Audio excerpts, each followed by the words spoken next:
It's a very good question, and I think this is actually where a lot of, I would say, growing content creators maybe stumble. So it's something I actually offer on my Patreon. It's kind of like I do a 2-hour sort of like content creation session where I'll Yeah. talk through like all of the stuff that I've learned, how I put it into practice with loads of different videos, growth tactics, stuff like that. One of the big things that I found in the 3 years or so that I was trying to make it, quote unquote, was that gameplay was great and it was more fun to record.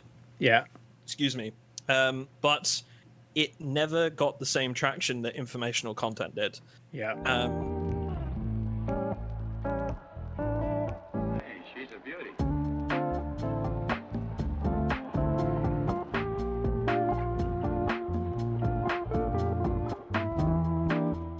Welcome to Tarducks, a podcast for content creators to come share their stories, experiences, and advice. And today I'm super excited. I have Mr. Atomic Duck. Welcome. Thank you. Thank you very much. Happy to be on. I'm happy to have you here. I can't wait to hear your story. And what we do here, we start things off with 3 random questions. And are you ready? Yeah, yes. Go All on. right. I'm ready. As a little kid, what did you want to be when you grew up? Okay, so that one is actually easy. Okay. Developed over the years, definitely. But I wanted to be, when I was very, very young, I wanted to be a marine biologist. Oh, nice. Didn't quite pan out. That changed to zoo management as I got older. Oh, no way. Yeah, I did. It kind of changed when I got into like the point of doing my A-levels school. I didn't get the grades that I wanted. So I ended up doing a college course in animal management for 2 years. Mm-hmm. And then I did 3 years doing a zoo management degree. And I know a lot of people respond to that by saying, like, I didn't even know that was a degree. Mm-hmm. And neither did I until like a couple of years before. And then from that, I did some time in customer service and then in the National Health Service in the UK, and then left the National Health Service when my YouTubing started to take off. So Awesome. All right. And, okay, second question. Favorite vacation you've ever been that you ever had? Oh, that's a tough one. I think. So I'm a big. I'll preface this by saying I'm a big World War II boffin. Mm-hmm. I think for me it was France, going to Normandy, seeing the Normandy beaches. Yeah. That was, like I've been to quite a few places around the world. I like to travel a lot, and there's a lot more like memories that come to me from different holidays that were like really joyous and like really enjoyable, and I had a great time. But there was nothing that compared to just being at the beach in Normandy and having that that moment. Do you know what I mean? That experience, and that it was so not humbling, grounding, I think is the word. Like it makes you realize, quite what they went through. And Absolutely, that's remarkable. Yeah, I've got 2 of those moments. One was we went to Arlington in D.C. and just the cemetery and this Tomb of the Unknown Soldier. That was one of those moments. And then when my wife and I got married, we did a honeymoon over in Austria, Switzerland, and Germany, and we went to Dachau, and that was I can imagine. Yeah, that was. But I would love to get to Normandy one day, just for exactly what you just. Yeah, it was incredible, and I know it's not like the holiday destination that everyone thinks of, but like if anybody watching hasn't been and is into their World War II stuff, it's so worth the visit. And I always remember one of the memories that stuck in my head when I went as well was me and my dad were walking through this museum section, and there was all these weapons in like a big sort of like glass cabinet lined up in rows. And I'm not like a gun fanatic, especially living in the UK. It's very hard to own our own guns. We don't know a lot about them as a result, most people. But me being like, I must have been like 16, I think. And I was like pointing out all these guns and like reading out their names without looking at the tags. Yeah. And my dad was like, where did you learn all of this from? And I'm like, Call of Duty. Yep. And that's a memory that's always stuck with me because my dad's face was just a picture. It was great. But, shoot. Yeah, no, it definitely sticks in my head as like my favorite holiday, just because of like that experience. Yeah. Yeah, for sure. All right, and wrapping up the 3 questions, favorite thing about where you live? Oh, where I live. um, yes, for those that haven't worked out already, Britain, England. It's not a lot of things that I can say positively about it right now, but I think one of the favorite things about where I live is that it's relatively close to the countryside. So Yeah. like, I'm not like out in the middle of nowhere, but you know, it's not far away for me to just go and find like I don't know, like a woodland walk or Nice. um you know, I live in the East Midlands in the UK, not too far from Nottingham, Oh, and okay. as a result, you've got like Sherwood Forest and Sherwood Pines, Oh, wow. um, absolutely beautiful. You know, like I say, I don't thrive on living in the UK, Right. but at the same time, there are some really nice like rural Oh, woodland and nice. stuff like that to go and check out. So yeah, I like that. And they have not turned Sherwood Forest into like a theme park or, anything like that. It's sort of feel just like a very Not nature-esque thing. not to my knowledge. I mean, like I've been to Sherwood Pines more than once, and it is at least a segment of that woodland that has been really well preserved. And Nice. there's a lot of like walks, and there's also like some war. I think it's World War I trenches and Oh, stuff wow. as well that you can go and see. And yeah, it's really cool, Oh, cool. and it's just so peaceful. Yeah.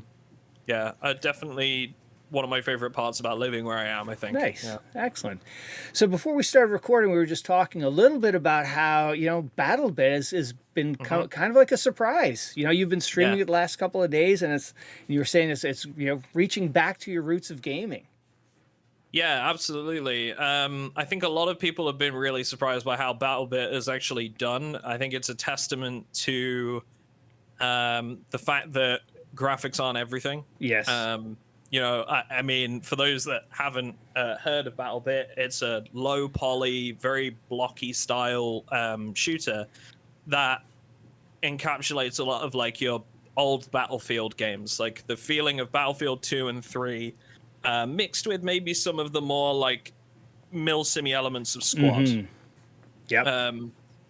And yeah, it's had a whole lot of players. I think off the top of my head, yeah. So I've just quickly pulled it up. In the last all-time peak of the last 3 days was 64,000 Wow. concurrent players, which is massive. It was made by 3 guys, over I think 7 years of wow. of development, and yeah, they've nailed it. It's absolutely. I mean, I don't think they could have expected anything like this. No. And I don't think streamers are expecting it too. I think it's been a really good platform for growth for a lot of creators, myself included. You know, I do a lot of YouTube stuff around zombie-orientated games. Battlebit is definitely not like I would say like my bread and butter for content. But it's been really nice to get back into a shooter that like genuinely captures my interest again. Yeah. Because I didn't get into like the new Modern Warfare or Battlefield 2042 or anything like that. It hasn't felt like it used to for quite some time. Nope. Agree. And yeah, Battlebit has just been really, really fun. And I think the creator program that they've done for that has been insane. Like I know we talked about it briefly before the recording, but Clean has been running a absolutely amazing content creator program with the help of the devs. I think Clean is a liaison for the Battlebit devs, and they've given us 6-hour stream placements on the Steam store page, which has just been absolutely massive. I know during my segments there was like 18,000 people on the Steam store page. Amazing. And with the Twitch drops campaign they're running, combined with that, it's been a really great way to pull people over from Steam over to Twitch. Start following people, start picking up drops with them. And even after that has ended, I've gone from, usually I'd have like between 50 and 100 viewers, maybe on Twitch, and I've been several hundred, 400, 500. Even after the drops has ended, during the drops, I mean, it was up to like 1.5k, which was incredible. Never experienced any sort of like regular viewership like that before. It was a totally new experience. And it's kind of weird for me coming back to Twitch for a while after basically not streaming on Twitch for like, I don't know, probably the best part of a year now. I think. Wow. Okay. So I come over to Twitch every so often and do like a stream here and there that won't fit my YouTube audience. But other than that, like, I mean, we're talking like maybe once every 2 or 3 weeks. And you're pulling in those numbers. That's great. And now, like those sorts of numbers are coming back, which is, it's a call to the old days where I was streaming for like 6 hours a day sort of thing. And I don't know how I did it back then, because as somebody that hasn't streamed for a while properly, I'm just beat after 6 hours on stream. I don't know how streamers do it. I really don't. Hats off to the guys that go to work and then come home and do like a 4-hour stream or whatever. Yeah, absolutely. I don't know how they do it, but yeah, no, it's been great. Excellent. So, all right. So where does the name Mr. Atomic Duck come from? Okay. So maybe an interesting story, maybe not. I don't know. I was once part of I was on Xbox before PC. And I was part of a really cringy looking back, a Call of Duty clan back in the day when I was like 13, I think, called Detect Gaming. And they challenged me. They had, so their thing, I guess, was they had Detect before their name, and then every person in the clan had a name starting with a different letter. So they challenged me to find one for W, and at the time I was like, "Oh, Walrus sounds like a good name."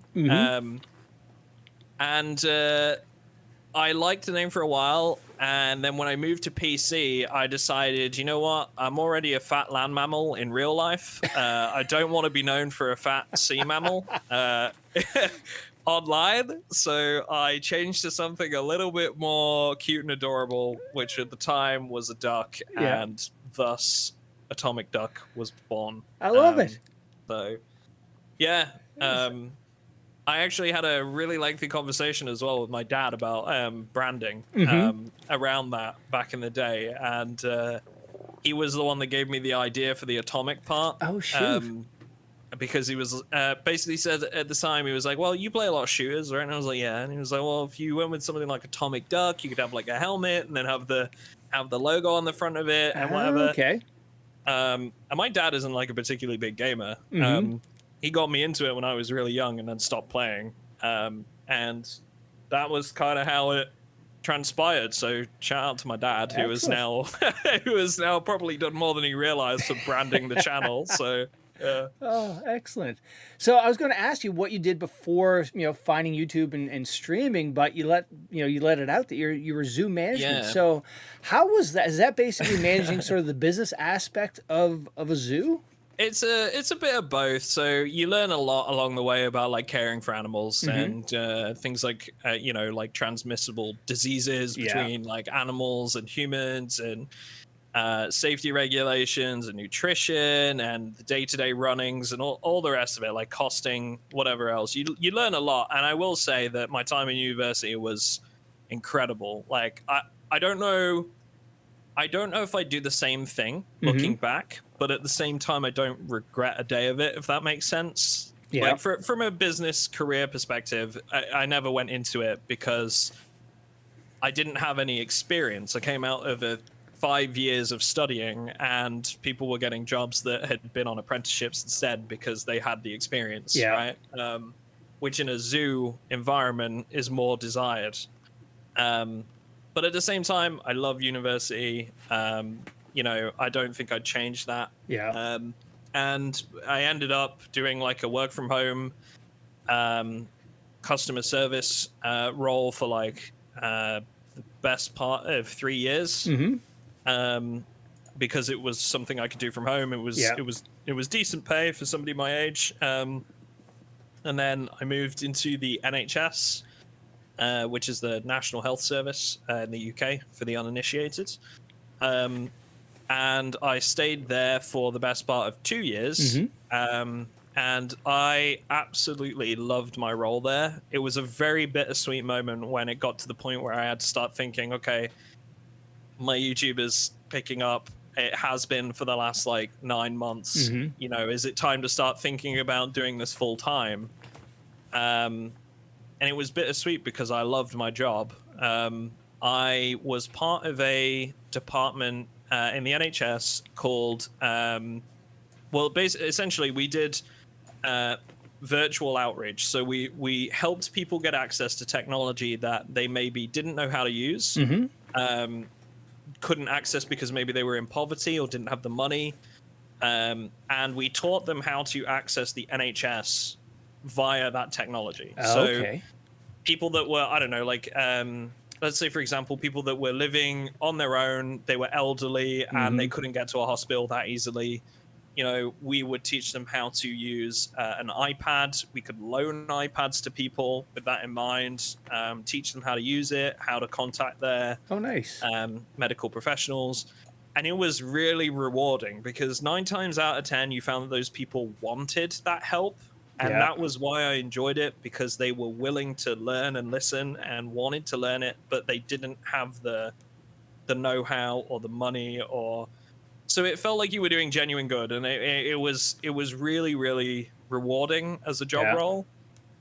So when I eventually left and had to explain to my boss that I was leaving to make YouTube videos about video games, that was an interesting conversation. Oh, I bet. And I think, I mean, like I say, bittersweet, but I wouldn't change it for the world. Nice. I absolutely love being a content creator. Excellent.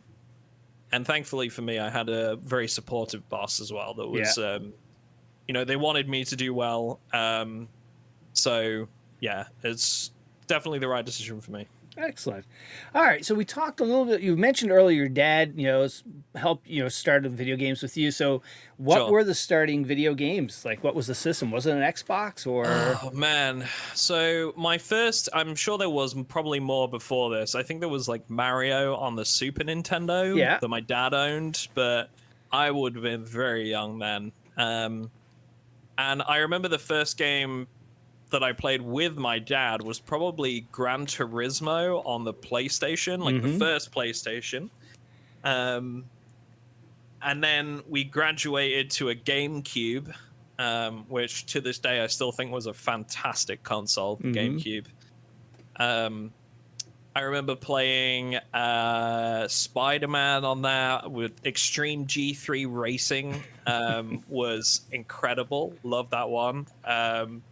For anybody that doesn't know that one, it's you raced these sci-fi bikes in like teams of 2, and you had like guns on them and shields and all the rest of it. Oh, it's so cool. You could like break the sound barrier and everything. It was amazing. And then my first console that I owned myself was the original Xbox, and I denied it profusely at the time because my dad tried to convince me, don't buy it for just one game. And at the time I was like, oh, I'm not.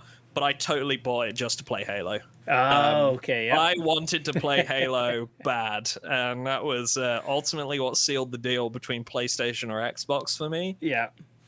And then, I just went from there to Xbox 360 and then to Xbox One. And that's when I moved to PC. Excellent.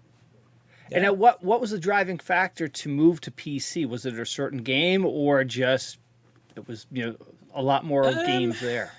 So I had a friend in school who had World of Warcraft on his computer, and I played it when I was around their house one day, and I was instantly just addicted to that game. I was so grabbed by World of Warcraft. Having been a console player my whole life and playing an MMO like that, I was like, oh my God, like, this is just a whole new world. So I wanted to try it.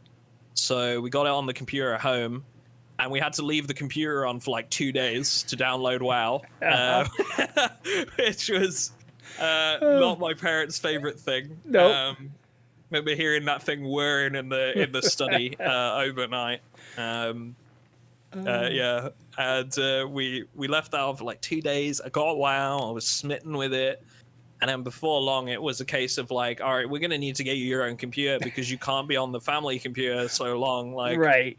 We've got to get you your own because we need to use this thing. So, yeah. And now, were you playing dial-up then, or did you guys have high-speed internet at that point? I think we were dial-up for a while, yeah. Oh, shoot. And then we definitely got like broadband stuff, and then the problem we had with our broadband was it was just terribly slow, and whenever it rained, it would cause problems. Yep. And years and years and years later, you know how internet service providers are. Oh, you know, yes. My dad was pretty confident that it was a break in the line that was causing it.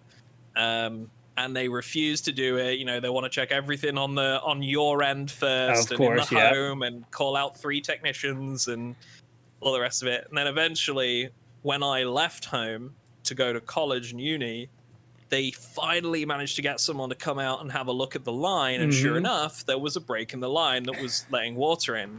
So they changed our line, and instantly their internet was much better. And it was like 3 months after I moved out of home for uni. And at uni, our internet was so bad in uni during the weekdays because all the students were in. So I lived in halls in uni. The weekends was fine for internet, and then like on the days that everybody was in, it was terrible because everybody was using it. Yeah, I never quite forgave my dad for that one. I was like, of course you fix it after I leave. Yeah, after you get out, yeah. Oh, yeah, that's excellent. But, I was thought it was a tactic to keep me off the computer. Probably was, yes. So you started, your whole content creation started with YouTube versus being a streamer then? Yeah. So I started off streaming on Twitch, and I did that for about 3.5 years, I think. Oh, wow. Before I really started making any YouTube stuff. And then it was probably another year on top of that before like my YouTube actually started like having any sort of traction. So I do just want to say, like, if there's anybody watching this that has been going for a while on Twitch, and like sometimes you see these things online or on tweets where like they're like, oh, 2 years ago I started this channel, and 1 year ago I started my channel, and all the rest of it, and it's like a story of success. I was that person where I'd been going for like 4 years and hadn't seen really any sort of success with it, and every time I saw one of those tweets I would get in my head about it. Don't worry about it. Like, I just want to put that out there, like, to anybody watching that's trying to get going with their content creation. Don't worry about how long it takes. It does not matter. Everybody learns at different speeds. Everybody has that moment. It's just, it's different for everybody. Anyway, so, and then I started making YouTube videos, and I started off with a game called, the first one that got me any sort of traction was Dead Matter, which was in development at the time, and has become a whole mess since then. It sounds it, yeah. It's just like, my God, it's like this, I just turned on that game. That is that was at the time a very exciting part of my YouTube career, and I got a lot of interest around it, and it felt great to be making something on a game that I was genuinely excited about. And when it eventually we got our look at it, it was so disappointing. And some of the stuff that's come out since then from the developers, the whole legal actions that they've had, and, oh man, it's such a heartbreaking story, because that was where my YouTube content really started. That was the game that got me like my first type of viewership. From that, I basically just went to whatever game interested me. I did some stuff on Sea of Thieves. I did some stuff on Escape from Tarkov. Never really took off with Escape from Tarkov. I spent a long time excuse me, I spent a long time making content for that on Twitch and tried some YouTube videos, and some of them would do well, some of them wouldn't, but ultimately, like, they never really took off all that much. Yeah. I tried a bit of Dayz, a bit of a game called Deadside. Yeah. Squad. I had a couple of good videos on Squad, but eventually the one game that sort of gave me that, I guess, quote unquote, big break was with a game called Valheim, which I'm sure a lot of people are familiar with.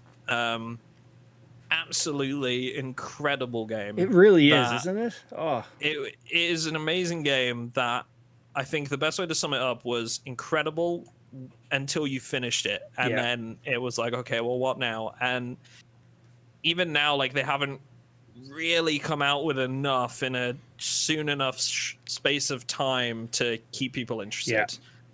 But it was amazing. Yeah, when it first came out, it was just a beautiful game. It's like they have a lot of momentum, and then it sort of, you know, hit that peak, and they haven't, like you said, they haven't done much after. Yeah, I think it's one of those things, is the risk of early access games, right? Is you release something that's not finished yet, get a bunch of traction for it because people think, oh, this is really cool, and then sadly you just can't keep up the pace with you know, people's interest, because people's interest wanes quickly. I think like, as much as I enjoy Battlebit and I think it's an amazing game, I think they're gonna maybe see the same thing unless they can put out like regular maps, like, you know, I mean, we're talking like once every couple of months sort of thing, which might work out in their favor because of the low poly graphic style. I don't really know, but yeah, Valheim was where I started having my first bit of success. I mean, I was getting like maybe like anywhere between 1 and 10,000 views sort of on videos at the time. And then when I released my first Valheim video, that got like, at the time, in excess of like 50,000 views. Holy cow. So what I did was I took some advice from a creator called Operator Drewski. A lot of people I know will be familiar with him. There was a tweet that he put out one time, and I can't remember the exact wordage, but it essentially said that when you find something, your viewers will tell you when you have found your niche, and when you found it, it's your responsibility to double down and double down hard. And I took that piece of advice to heart, and I enforced that with every bit of content that I have a breakthrough with. I hammer that home and keep creating videos on that same topic for the next like couple of weeks. So we released a video, and then I think I released my next Valheim video like a day later, and then 2 days later after that I released another one, and then 2 days later after that I released another one. And we just kept that pace for like 2 weeks, and every single one got more viewership than any of my other videos did. Oh wow. And that was my first kind of like, I guess, breakthrough moment for YouTube. And I guess I think that's like that moment where I realized that that's how it works. Like, if you have that breakthrough video, there are two things you can do. You can say, okay, great, my video's done really well. I'm going to take a couple of days, and then I'm going to think about something else. And, you know, by next week, I'll have a video out. Might not be on the same topic, it might be on something else. Or you can say, okay, people love this video, let's get something else out on the same topic as fast as possible. And that's the one that I always go for, and it has worked time and time again. Because of the way that the YouTube algorithm works, it'll push it to those people that watch your first one. So yeah, that's always helped for me. Excellent. And I went from that to Project. No, that's all right. I went from that to a couple of tactical shooters, and ultimately Project Zomboid, which is then where that whole thing started. So that's sort of the path. And now, what made you start creating videos to begin with? It's a good question. I think it was probably that part of me that got really into streaming and enjoyed that aspect of it. And for the first like 2 or 3 years, I always thought, like, I don't know if I want to make YouTube videos, because it's a lot of time commitment and a lot of investment, and I don't get to talk with people or interact with them as I would on Twitch. Yeah. And to a degree, I still love that element of streaming. I love being able to talk to people live, and have that chat interaction. I think you talk to a lot of streamers, and that's probably the same for them too. Yeah. But I'd never really considered it for that reason, and I thought to myself, well, I haven't given YouTube a proper go. It's been like, by that point, like 3 or 4 years. Maybe I should give it a shot. And you know, I found even with just like 1 or 2 videos that it was going well. And so that's when I thought, like, oh man, maybe this is worth doing. Like, you know, the amount of, I did some research into like analytics, and I started learning about how the algorithm worked, and watching loads of videos, and consuming so much content around like learning how YouTube works in general.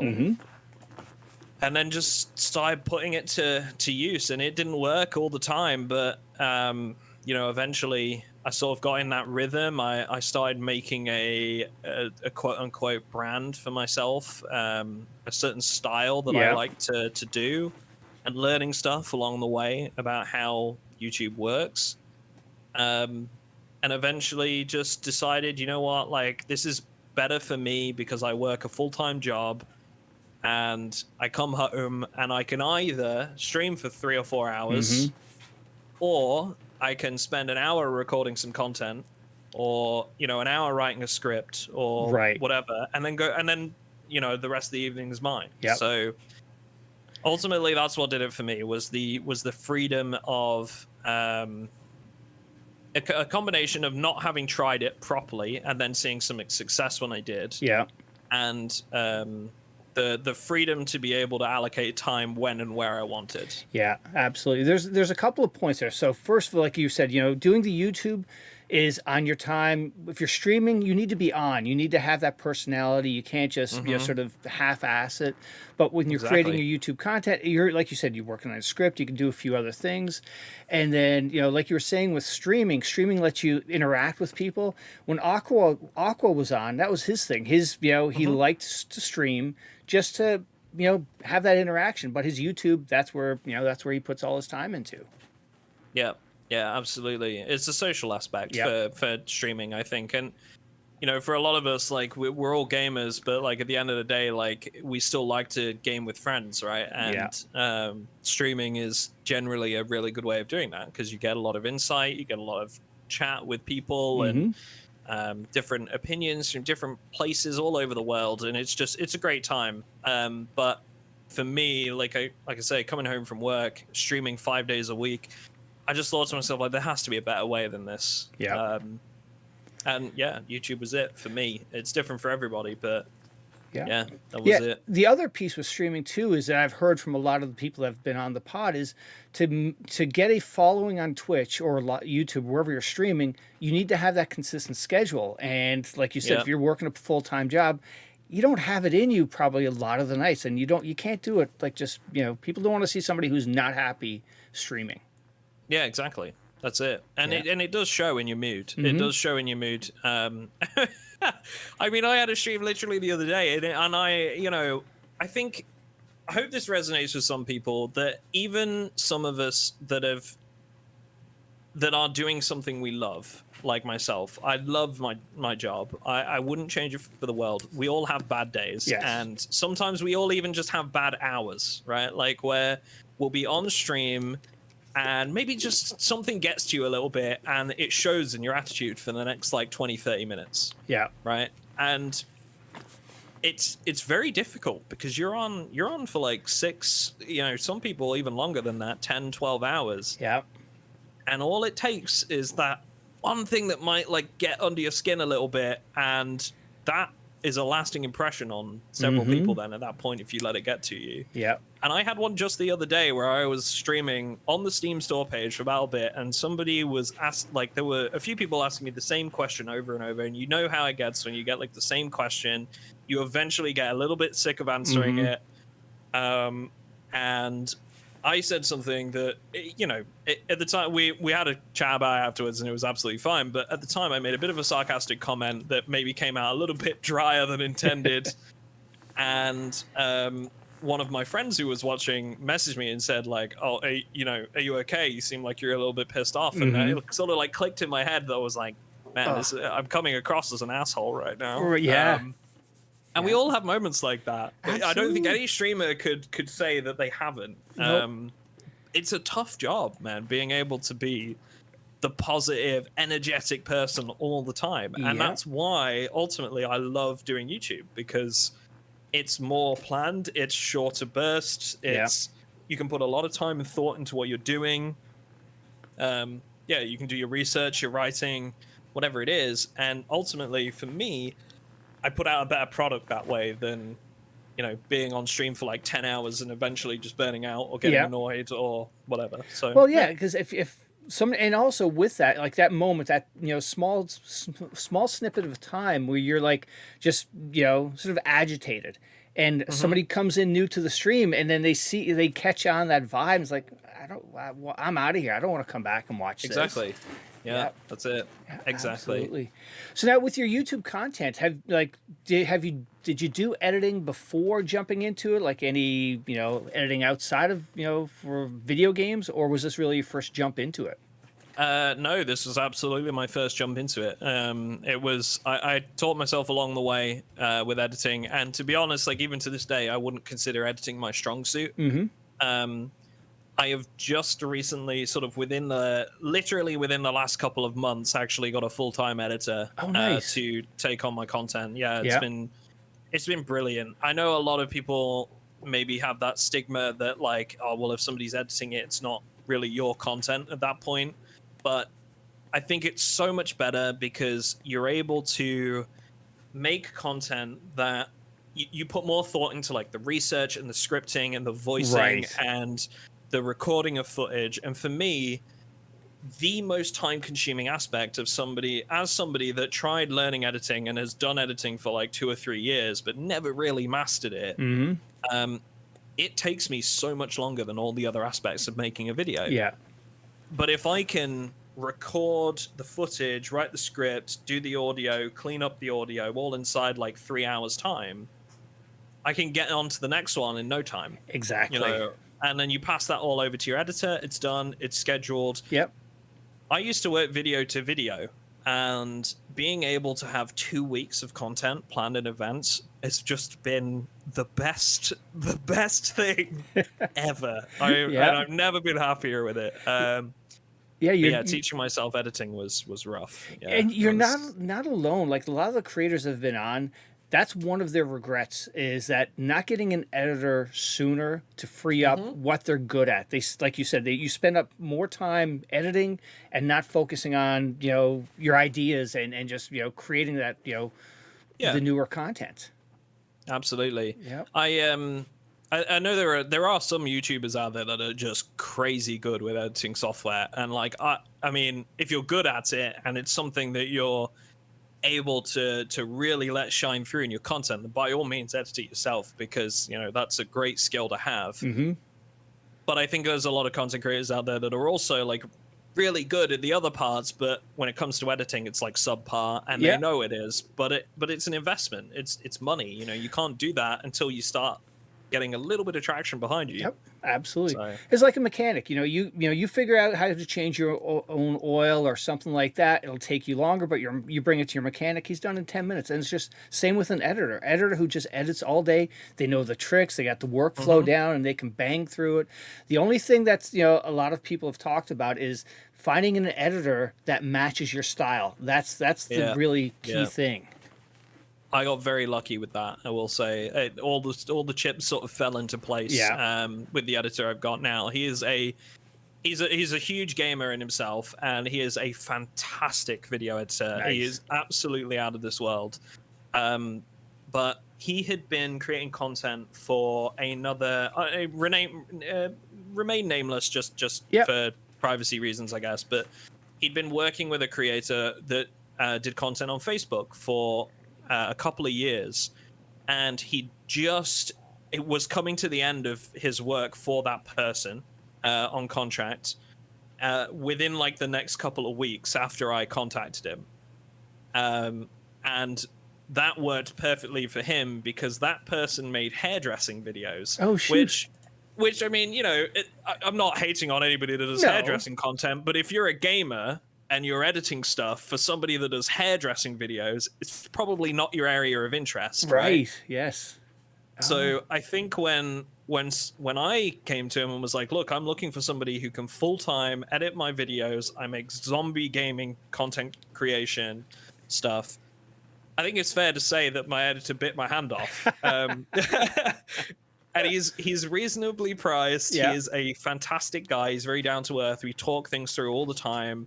And what was even better was I have a person that does my thumbnails for my YouTube videos for me, and they're friends already. Oh, excellent. So they knew each other. So it all kind of came together at all the right time, and I've never looked back. Oh, like excellent. his level of quality brings such an upgrade to the channel than what I could do. Oh, excellent. Yeah. And now, those early videos, were you focusing on sort of gameplay highlights or game footage, or more of, sort of guides and how-to things?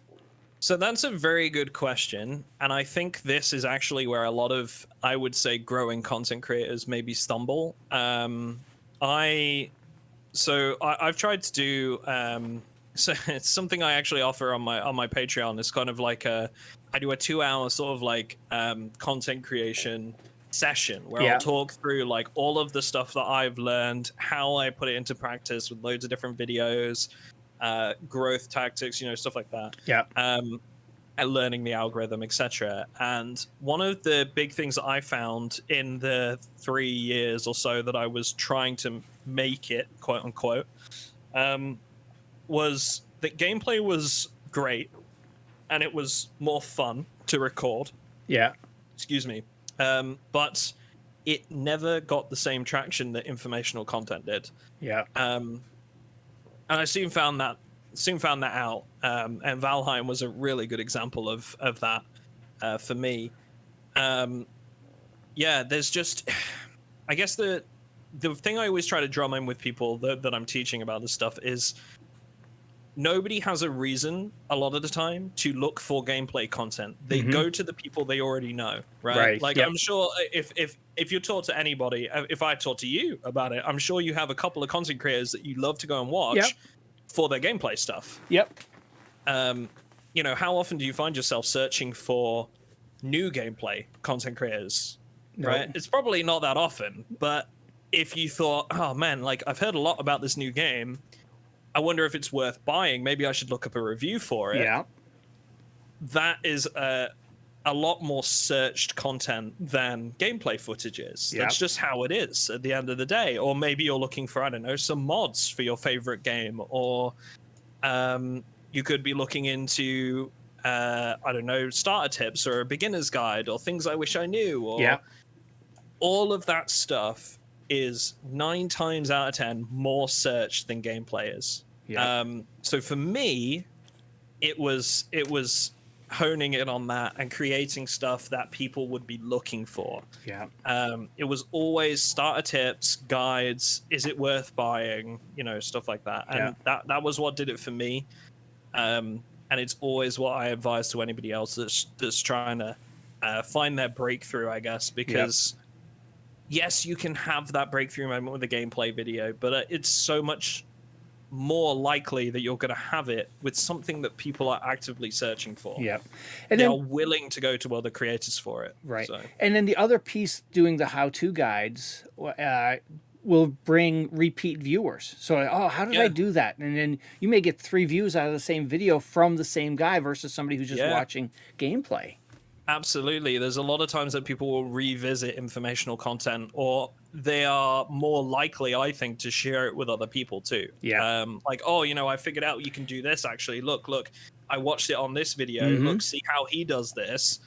And, it's infinitely more shareable, more organically willing to grow, I guess, than anything else. And like I say, people will search and will be willing to watch other content creators for informational stuff. Absolutely.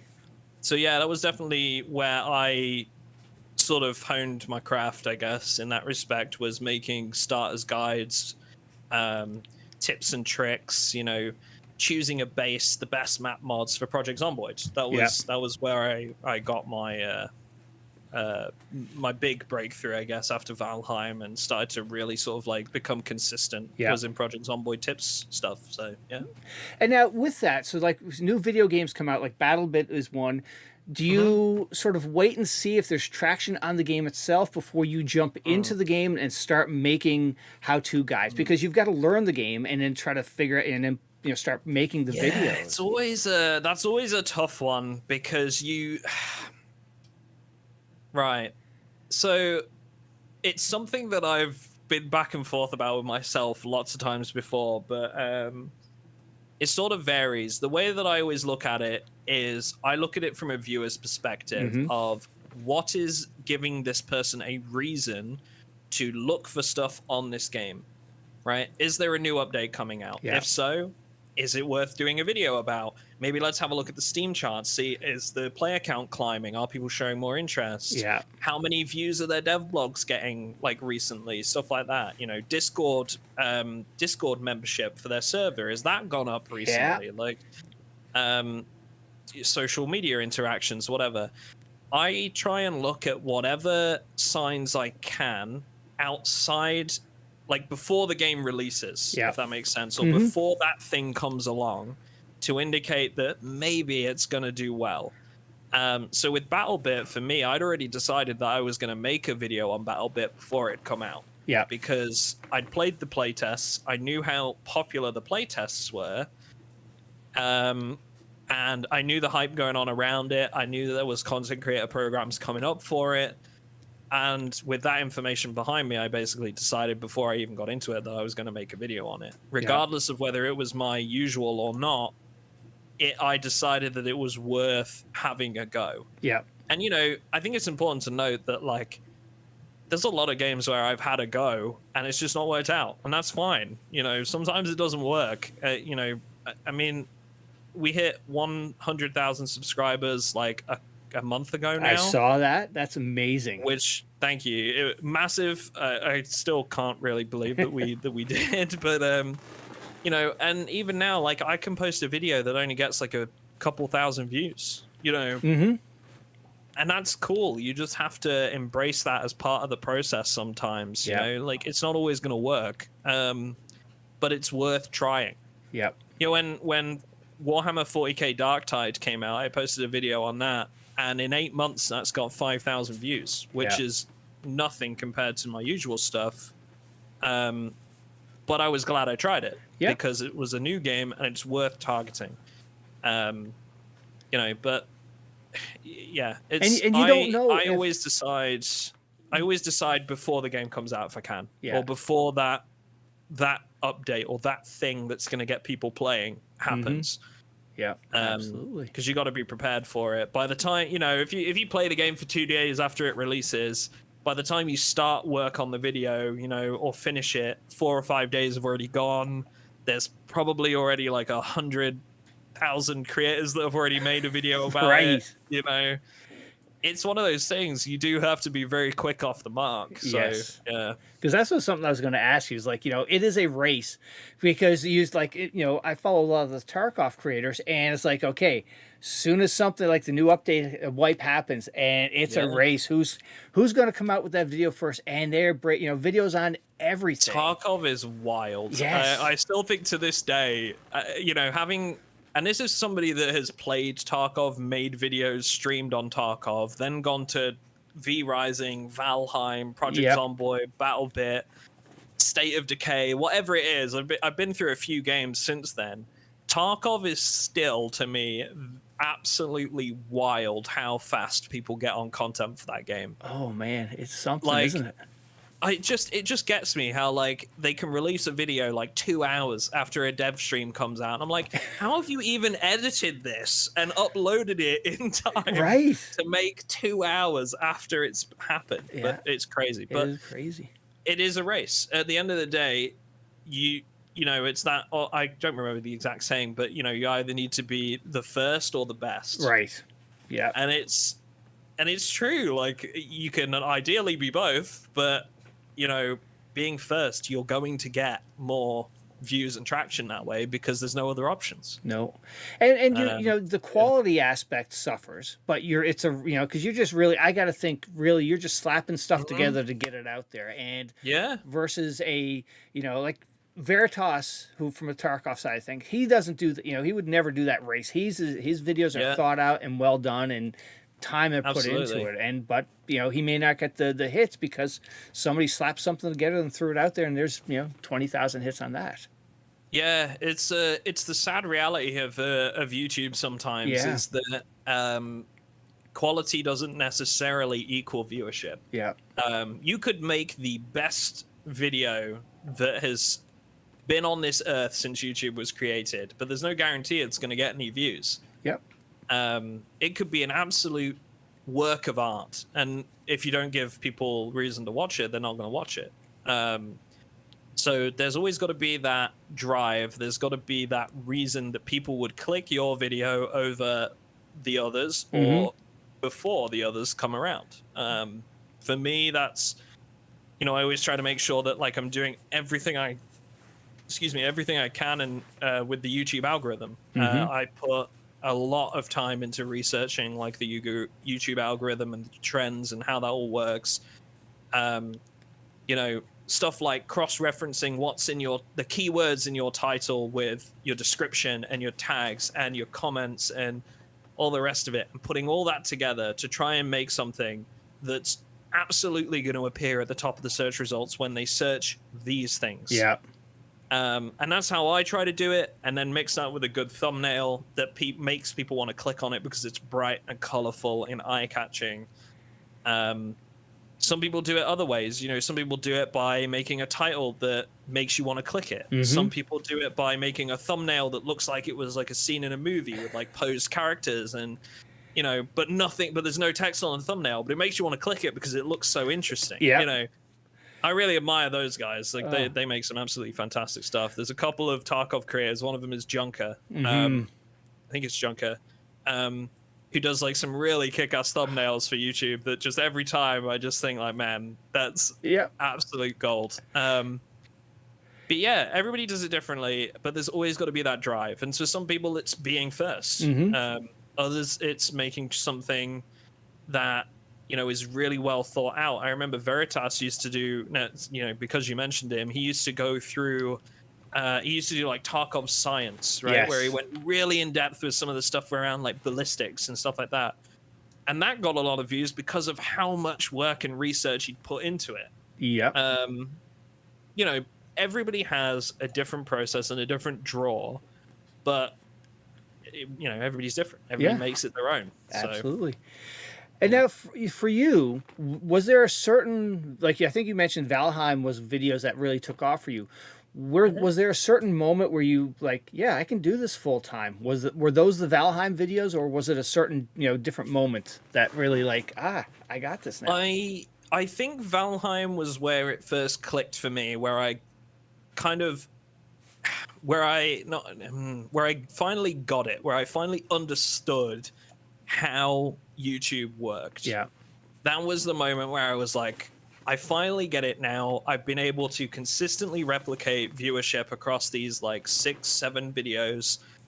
I know how it works. That was the moment where I sort of realized, like, having seen the revenue in that month, I was like, if I could do this every month for like a year, this will start to build and I could make something of it. Yeah. But it wasn't until like maybe a year and a half later, when I'd been doing Project Zomboid for about a year by that point, where I was looking at like my yearly revenue stats, and I was like, to be honest, I wasn't really tracking it. And this, I think, is a common pitfall that a lot of people might fall into as they're growing in size, is they don't think, because naturally when you're streaming or when you're making videos that are like getting like a couple thousand views, you're not really like watching the money. You're watching the viewership and the growth and working out what you can do. Right.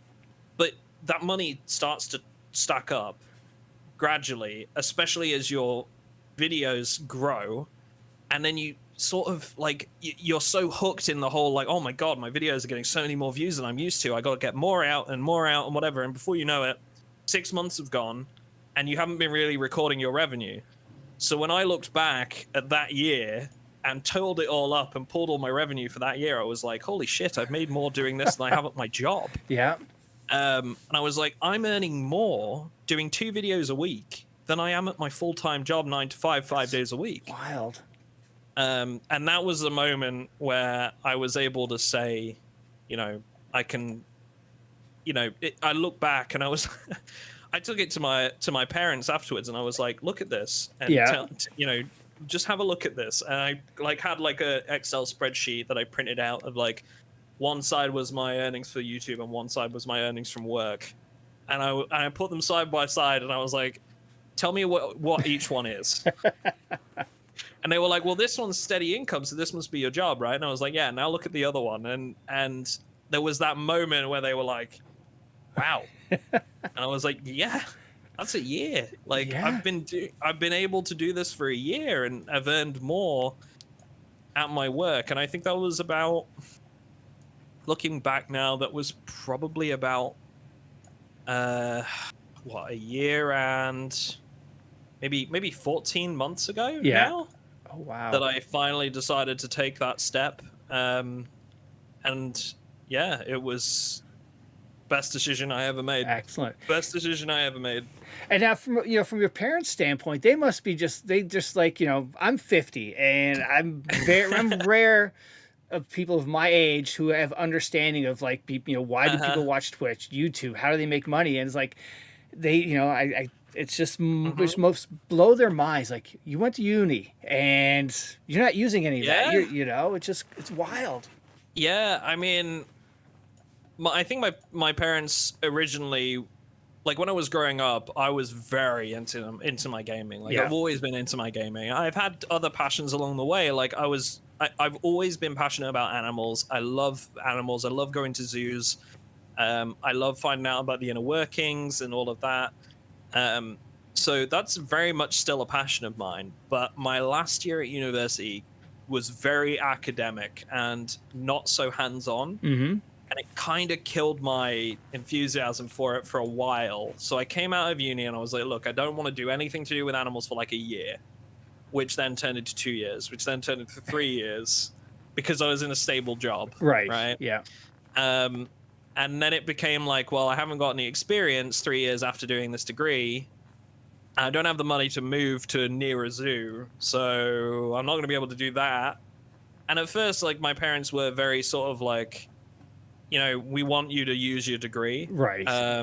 My parents were always very, like, I think it's fair to say, anti-gaming. When I was growing up, they didn't like me spending a lot of time on the PC. Most parents are, though, you know, or I'm sure most parents are of the age of your parents. And, you know, it's just, that was the times, you know, because video games have always had a bad stigmatism to them. Yeah, absolutely. So, they really have. And it probably didn't help that I was like, I didn't go out much as a kid. You know, I wasn't the type to go and hang out with friends like outside of school, or I'd rather just go around to my friend's house and we both play Xbox or something. Like, but then as I got older, I got into competitive CSGO, which, you know, I was playing for like teams and going to LAN tournaments and stuff, which again was like, they weren't really a fan of it because like it wasn't for money. It was just because like it was something I enjoyed. You know, wasn't earning anything. It was taking time away from like my studies and whatever else. They weren't really a fan of that.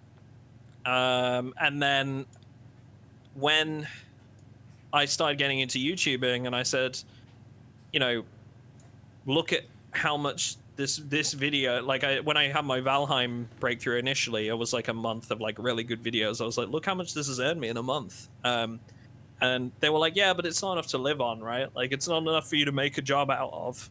I was like, well, no, but that's what the work is. You put the work in to do that and build that and grow, and then hopefully you can. Right. So from that point on, I kind of kept it under my hat until, like I say, I looked back on my revenue for like that year of Project Zomboid content, and I was like, until I was able to put it in front of them and say, look at this. Yeah. And then they looked at it, and like I said, I was at a moment of, wow, like, this is what you've earned doing videos on a zombie game? And I was like, yeah. And I was like, and at that point, the mood shifted, and both of my parents have been very supportive since. which is amazing. Yeah. But I think, I don't know. I think for going back, I love my parents to bits. They are both absolutely brilliant people, and obviously have made me who I am today. Yeah. But I think if I were to do it differently than they would, it would have been to give my kid all the support they wanted for something like that. If that is their passion and that is their interest, then all power to them. You know, it's important, I think, to encourage whatever a kid's passion is. Yep. As long as it's not hurting anybody, exactly. you know, and it's healthy, then, you know, sure. Absolutely. Yeah, I had I don't know if you, a lot of people from the survival and Tarkov space, they don't know much on the Fortnite creators. I had Anne Benji Fishy, and she's in her 60s. Her son is Benji Fishy, and you know, her story starts with, you know, him coming into her bedroom at like early in the morning, like we're talking 1 or 2, at 13. Hey, Mom, I just won $15,000 in a Fortnite tournament. No way. The next week, he won another $10,000, and he ended up getting invited to the World Championships, where you got a $50,000 for just showing up. And Incredible. She was behind him full force, you know, homeschooled him, worked with the school to see how they can help. And it was just, but that's what you were just talking about, a parent fully supporting, you know, the interest of their child. And it was a cool thing. Absolutely. Yeah. And I think that's the sort of parent that I think every gamer dreams about having. Somebody that can get behind them. But I think, unfortunately, you know, there's a lot of it where until money comes into play, like, it's not taken seriously. And like you said, I think that's not a discredit to my parents as parents. They were fantastic parents, but it's a show of the times, right? Exactly. Back then it had a negative stigma, and it was considered an unhealthy addiction. Yes, exactly. But now I think, you know, that thankfully, maybe, I don't know, is kind of like going out the window now. Yes. And is becoming a much more acceptable thing. I agree. And I'm glad for it because, you know, it's a good thing. There's a lot of kids that want to get into that. You know, a lot of like big streamers are now like role models for kids, right? As they're growing up. So Well, over here you have, you know, here we're seeing like a lot of the colleges have esports teams where they're, you know, they get scholarships. So now those kids who have never been an athlete, never even dreamed of wearing school colors, now they're wearing the school colors, representing their school, university or college, university, going to tournaments and being a part of, you know, the school environment. It's just, I think those things are really cool. Yeah, absolutely. Yeah. I always remember when I was in university playing CSGO, I was actually on a college campus that was associated with a university. So it was like a sister place, I guess, because they had a zoo on site. Oh, shoot. So they were able to offer us like a unique thing for our course, right? Yeah. Which was amazing.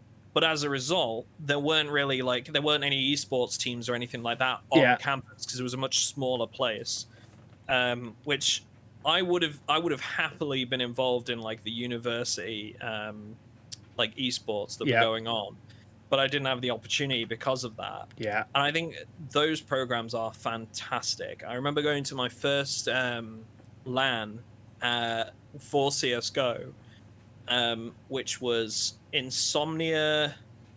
I can't remember which one it was. I think it was 59.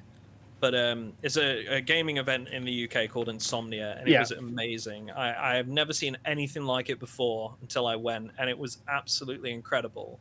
Wow. And I went with a team of 4 other dudes, and we did a couple of days beforehand, quote unquote. It was mostly just a get together because we'd never met each other in real life before then. Right? We'd all played online. We were all part of a team.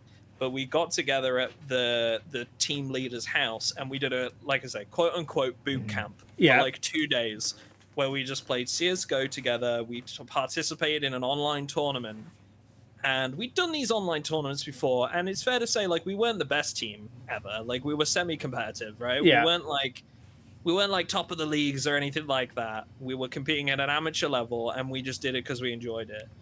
Yeah. And I remember getting to this boot camp.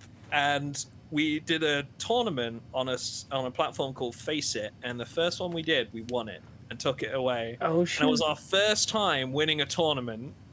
And it was when we were at this boot camp together, the first one we'd played in the same room. Oh. And that gave us such a boost of confidence, Yeah. man. And there was nothing like showing up at Insomnia, getting all the PCs connected, and then people started playing games, and they were all like yelling at each other across the way. You know, there was somebody in like seats like 6 rows down, and they would yell at him and whatever, that he just knifed him or whatever. And there is a UK CSGO player that played at a competitive level, I'm not sure if he still does now, called Smooya. And he was quite a big deal in the UK for a little while, because our CSGO scene is notoriously not great. Yeah. But he was the first UK CSGO player to really make a bit of a name for himself in the professional scene, like worldwide. And I remember playing against him at that LAN. Oh, shoot. We got absolutely spanked. Don't get me wrong. I just want to preface that. Like, it's not a good story. We got absolutely annihilated by that team. Yeah. But I remember getting a deagle headshot on Smooya, and it was... And then every time I see him playing in a professional game, I'm like, man, that takes me back. Like, I remember I killed that guy in CSGO. Like, that's awesome. So cool. So yeah, claims fame, I guess. Excellent. So, and to give you an idea how far like video games have come, so like 15 years ago at work, if I'd found somebody who played video games, it'd be like a private conversation, like, you play video games, But now we're over here. I was talking to, I think, Cope, which they're an organization that helps parents understand video games. They were telling me that they've been approached by corporations who are trying to start up their own sort of gaming team, sort of like how you have softball or soccer teams for different companies and whatnot, like just to help recruit people to come work for that company. You have corporations now looking to, how do we create a video game team to attract younger talent to come work for us? I was like, wow, things have changed. I don't think I'd want to compete with a team of co-workers. I think that would I'd make a fool of myself on a work team. I don't think that would be good for my day-to-day work life. So we strayed a little bit. So let me bring us back to YouTube. Yeah. And over the years, what's been like, a couple of the highlights for you since you went live or posted your videos? Oh man, I think one of the biggest highlights to me in my career was there's been a couple, but I think one of them was definitely releasing my first Project Zomboid video. Mm-hmm. That was huge. I remember that and just being like, oh my god, like this video has done so much better than I expected. And knowing at that moment that it would be the game that I would put time into. And the next 4 videos after that all got higher viewership than that one did. Wow. It was like a stepping stone up every single time. Yeah. And I was like, this is it. This is the game that I want to put lots of time into. Yeah. There's definitely been some other memorable moments along the way, like any other game where I've been able to branch out into something else successfully was huge. Love that. Being able to speak to a lot of like big creators that once upon a time I looked up to as an inspiration. I want to call it, like, let's say for specifics, I know a lot of people will know who I'm talking about, but Markstrom, right? From the Escape from Tarkov community. Yeah. I used to watch him every day when I was doing Twitch streams to like 8 people.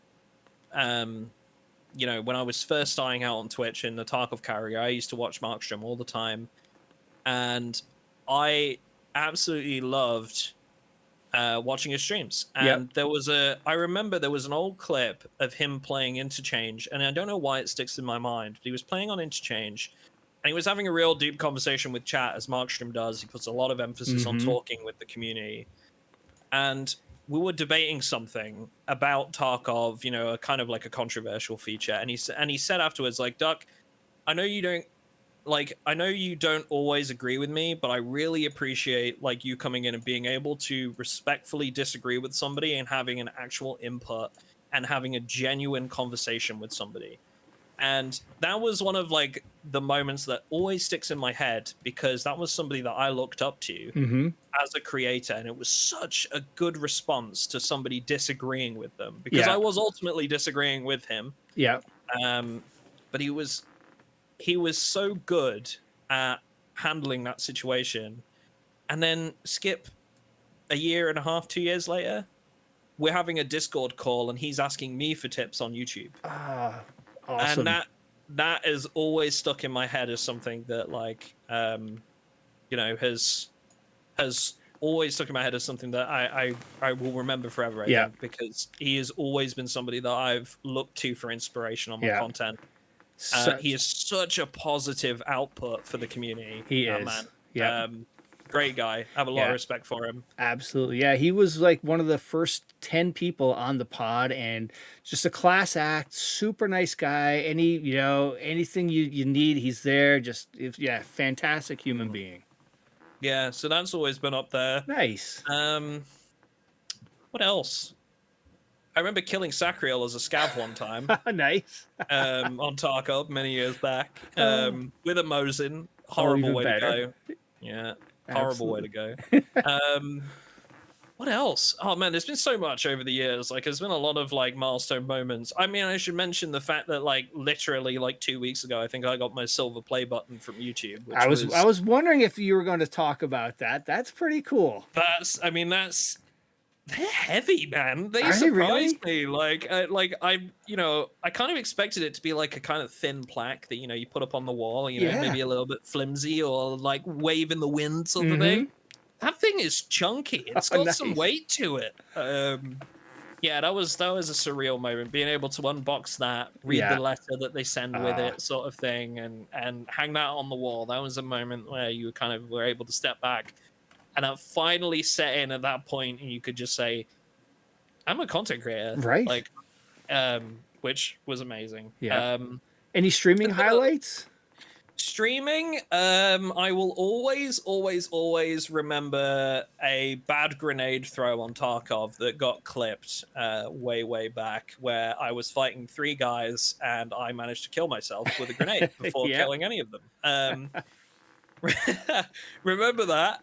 Definitely remember that. Why is it that all of the streaming memories and the streaming clips especially are always the bad moments? You know what I mean? But no, I remember that. That was a really big one. Being able to stream Dead Matter as like the first person to be able to stream it. Oh wow.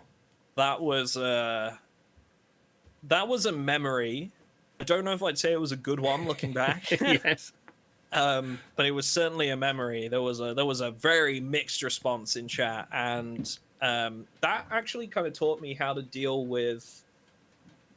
I'm sure a lot of creators like have that moment where like maybe something doesn't go their way, and it becomes that thing that gets mentioned by the trolls for the next year.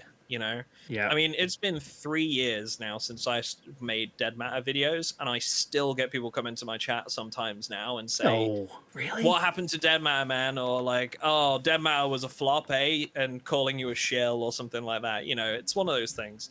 But you learn how to deal with it as a content creator, and that's always stuck in my memory as well as all those moments where I've really learned something from the experience. Yeah, a lot. There's definitely been a lot of like key moments out there.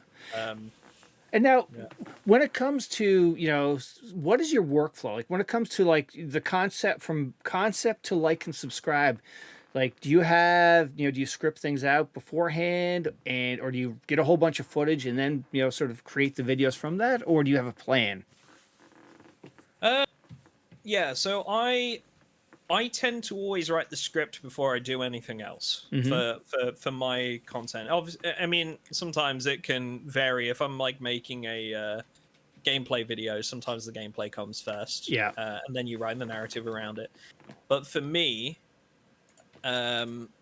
it's always been making the script first and conceptualizing that idea. What am I going to make this video around? How is it going to work? How is it going to flow? Making some bullet points, maybe doing your research behind it and working out if really you can make a video of it, if there is there enough there, writing it out, and then recording the voiceover, cleaning it up, and then recording the footage to go with it. Yeah. And that's always been my process. I try not to dwell on, and I know some people do this very differently to me, but I try not to dwell on an idea or a concept for too long. Mm-hmm. If I have an idea or a concept, I try to spend less than like a few days on that concept. The only reason I do that is because I've always been one of those people, and I think some other people can maybe relate to this, is if you have an idea, sometimes you can obsess over that one thing and it becomes something you add to and you grow in your head, and then it becomes this beast that you don't want to tackle because it's maybe a little bit too advanced, or it's got too many sort of like appendages to it, you know. And if I don't do it, I know that I won't do it for a good while, but it'll be in the back of my head all that time. So I always try and get something out within like a few days on paper, so I can say, right, this is it. Is that enough? And then go on with the rest of the process from there. Okay. Sometimes I do like to do my writing out and about. I got a laptop a couple of years ago, which I use to go and do my script writing, like maybe in a cafe or something. Mm-hmm. I have a really nice spot, like in town, that I love to go to every 2 weeks for the Project Zomboid blog post. Yeah.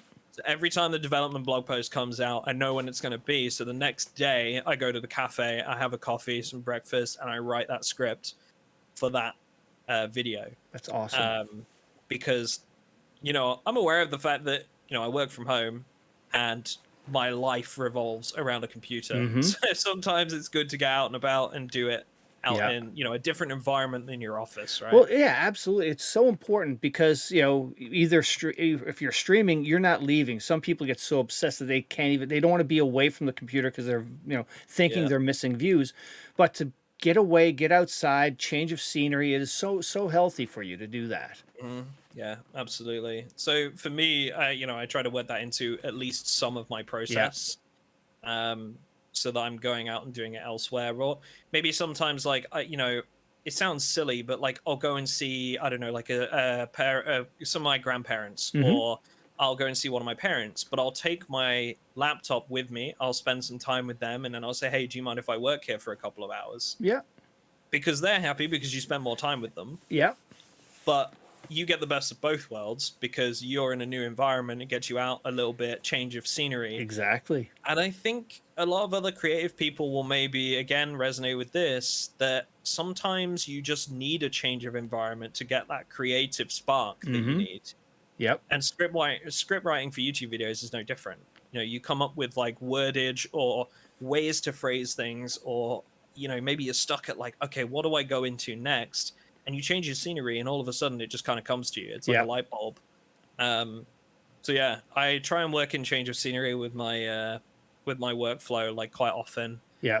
And the whole process maybe takes me like a few hours to 6 hours, maybe, if it's like recording some footage or gameplay. So yeah. And now, do you target a certain time frame from how long videos are? Do you aim from like an 8-minute to 15-minute for most of your videos, or really it depends on the video? Yeah, I think it does partially depend on the video. Yeah. But usually my rule of thumb is I don't like to go over 20 minutes. Yeah. The only reason behind that is because obviously if videos become a certain amount of time in duration, naturally you spend more time working on it. Yes. So for me, I'm happy as long as the video is generally under 20 minutes, because I don't want to put too much time into one video. Only reason behind that is because sometimes it can mean that I get behind on other stuff, or if it doesn't do well, I'm going to be disappointed or upset, right? Because I've put more time into that. And it does take a little bit of mental training, I think, to get away from that mentality of, oh, this video hasn't done very well, I'm not going to make another one for a couple of weeks because I'm just so bummed out by this. You know, and it does happen. It's part of the process. Yeah. So for me, making short videos, generally speaking, I would say probably my average one is between like maybe 7 and 12 minutes Yeah. generally. Okay. And now, with, AI is the new buzzword. I'm seeing it in my normal job. We're seeing all sorts of tools and add-ons and things like that. Yeah. How about in your space, because you've got Chat GPT. I'm seeing it. My kids are starting to use it, in your world. Are you from imaging and just, like you said, script writing. Yeah. Maybe I need to type, think of a different way of, wording this. Have you played around with any of those tools? So I don't use AI for my script writing. That has all come from my big stupid brain. But more recently with like some Project Zomboid modding, we've been doing like a massive modding project for Project Zomboid, where actually, so I have a Patreon where people can pay to support the stream. It's like £3 a month, or some other tiers as well that are maybe a little bit less or a little bit more. But they get access to our Project Zomboid server, which is what I'm known for predominantly. Yeah. And we try and host different themed monthly setups on the server, because the modding community is massive for that game. Oh, so okay. we've done completely different like modding setups, and with the Patreon funds we're able to pay the server bills, but we're also able to commission mods from modders and pay them for the work. Oh, cool. With that money to create something unique. So with this big project we're doing right now, we're trying to turn Project Zomboid into a more traditional RPG experience with some MMO elements. Oh, okay.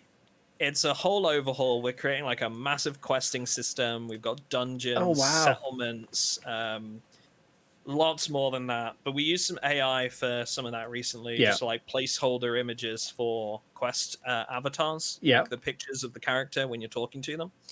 Oh, cool. I think that's just going to be a placeholder. Hopefully we can find like an artist to redo those. I know there's a lot of like stigma and negativity around like AI art, especially. So yeah, I think that's as far as I've really gone with AI stuff. Yep. But it's interesting you mention it, because I have an admin who works very closely with me, to the point where like I try and like every year I pay him a flat rate, because he does so much behind the scenes for us. He does all the back end with like our server hosting. He'll communicate with the server provider. Handles a lot of like the admin in Discord, stuff like that. To the point where I felt it was only right to pay him for his work. Yeah. Now he uses quite a bit of AI stuff sometimes with Excel. So he is an absolute Excel sheet nerd. Yep. And he will admit that himself. He loves numbers and statistics and analytics. And he's worried that he's going to be out of a job for Chat GPT, because he uses it to look at this stuff and basically do what he's been doing for a job for years. Yeah. And it will do it for him. It's crazy. And yeah, he's worried for his job because it can do half of what he does and more. Yeah, so it's wild. Yeah, absolutely. So now this will segue into, you're my first person that's been on that's really been a Project Zomboid.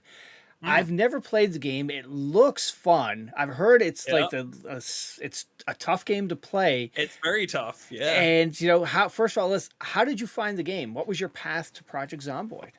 I found the game watching Sequisha play it on Twitch.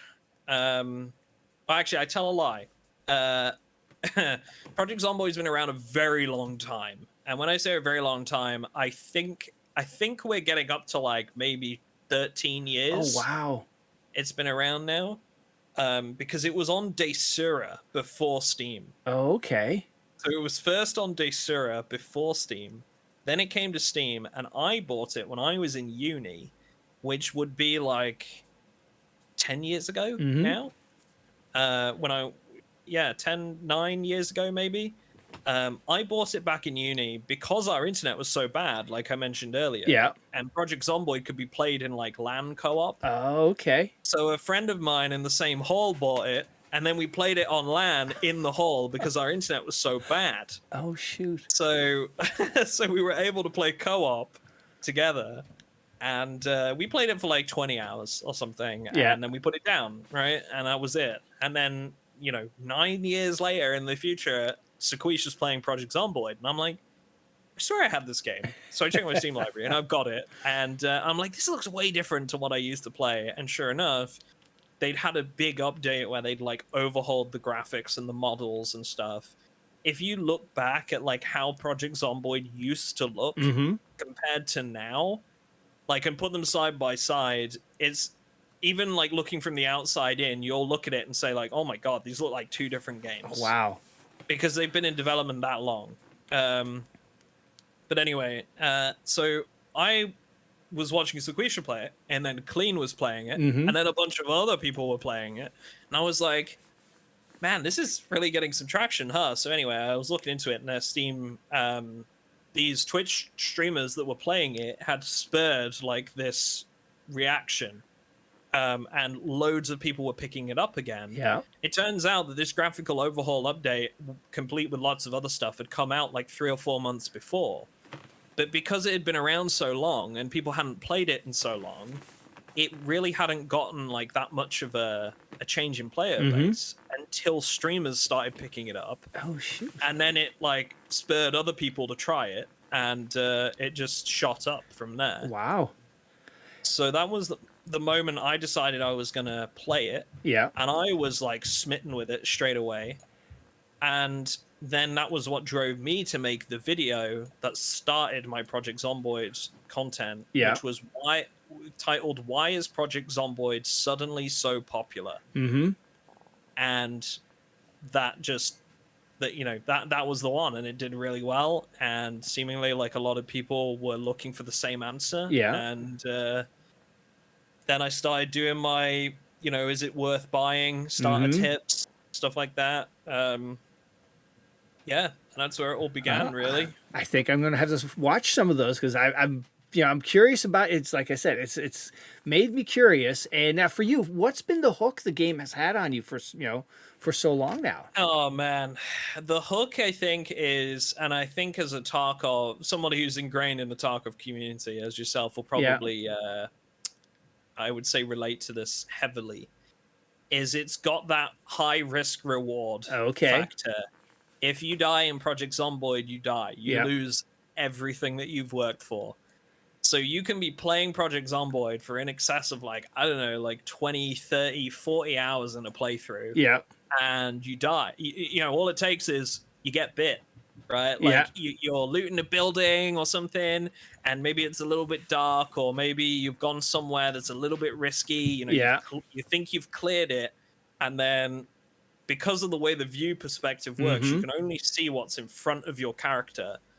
You can hear some other stuff, but it's very easy for things to sneak up on you. So all it takes is that one corner you haven't cleared, and maybe a zombie comes up behind you, it gets a bite in, and then that's it. You're infected. Everything in that 30, 40 hours is just gone. Yep. And that's it. And then that's the hook, because then you're like, man, I don't know if I can play again. Maybe I'll just start one more game and see how it goes. And then, you look at the time and you're 8 hours in again. It's funny. I have a feeling this is going to bite me the way Dayz did, because last summer I had Ariana on, who's a UK streamer for Dayz, and she had a complete love for this game. And I said, "What's the hook?" And she said, "It's an adventure. You don't know how it's going to end up." And in Tarkov we have gear fear. In Dayz it was stuff fear. You need stuff to survive. And it's like, this really has a very similar feel to Dayz. It's like, I think I'm going to enjoy trying to play this game. Yeah, I think if you like games that are risk reward punishing, and perhaps take you quite a while to learn, then Project Zomboid is definitely one to try, because you will always be learning more about it. You could be playing the game for 6 months and you might find something new that you've never learned before. Nice. And that's what I think keeps people playing. There's so much to learn about it. You can do things differently every time you play. Ultimately, multiplayer only helped with that, right? When multiplayer came along. And it's an amazing game. I mean, I've been making content for it for 2 years now, and although I do branch out when I can into different stuff, because I do like to vary my content a little bit, take on new games that have newfound success and all the rest of it. I don't think I'll ever put down Project Zomboid because it's that game that keeps you coming back. There's always that hook when something new comes out, you want to try it, or it's just amazing. There's so many different ways to play because of all the modding that's gone through it. You know, like I did a video literally like 3 weeks ago where we used some mods to not just play Project Zomboid, but create a complete wilderness survival playthrough. Oh. So where we started with absolutely nothing on an island. Yeah. And you had to like craft your own clothes and make a camp and start fire and find a way to purify your water using only what you could get your hands on. And there was no looting buildings or anything like you would have usually. And even that, for somebody that's played it 2 years, that was a huge challenge for me. And, you know, it was something completely new that I'd never done before. Yeah. Oh, very cool. So it says a lot, I think, that you can have as many hours in the game as I do and still find something completely new that I've never done before. Yeah. And now in your, I'm sure there's a video, but, you know, in lieu of watching the video, what is the hardest thing to sort of learn playing this game when you first jump into it? The hardest thing to learn in Project Zomboid, I think, is how to lose zombies. There's that first couple of hours in Project Zomboid where people probably die like 10 times in various different ways, and that couple of hours selects the wheat from the chaff. Yeah. Because a lot of people during those couple of hours decide, you know what, this game isn't for me. You know, I'm getting way too stressed playing it. It's frustrating. I don't want to play it anymore. And most of the time, a lot of that is because like they'll attract 1 or 2 zombies. You know, they'll try and fight them, and before they know it, they've got 4 or 5, 6, 7. They're all coming out of the walls, and eventually, you know, you're trying to lose them, but as you're running away, you're picking up more of them. Oh God. And eventually they just get exhausted and their character can't do anything anymore, and then they get eaten. Yeah. And I've been through that myself, and it's one of the things that I always get from new players. Yeah.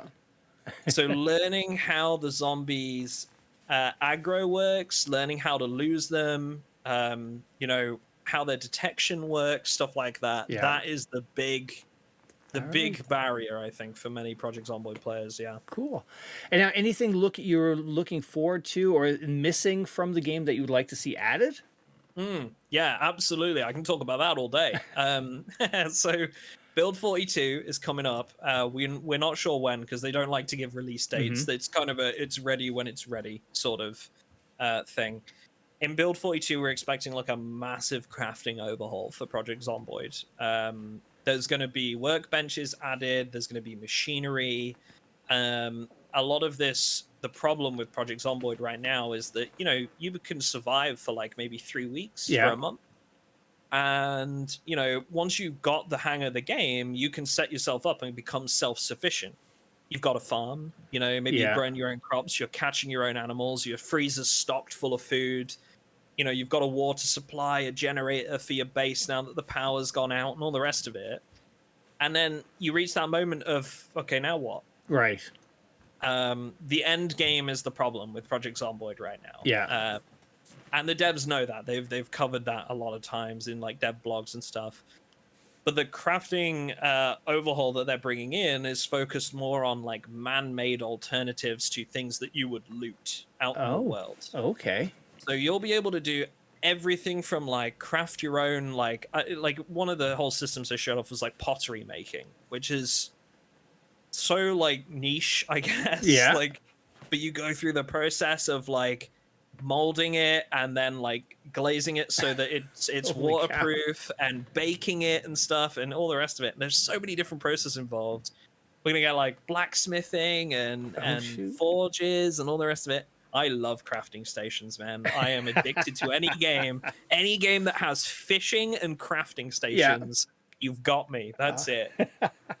So yeah, I'm excited for that. And I guess the other thing that everybody is looking forward to is human NPCs. Yeah. Which is coming in Build 43, the one after the one we're waiting for.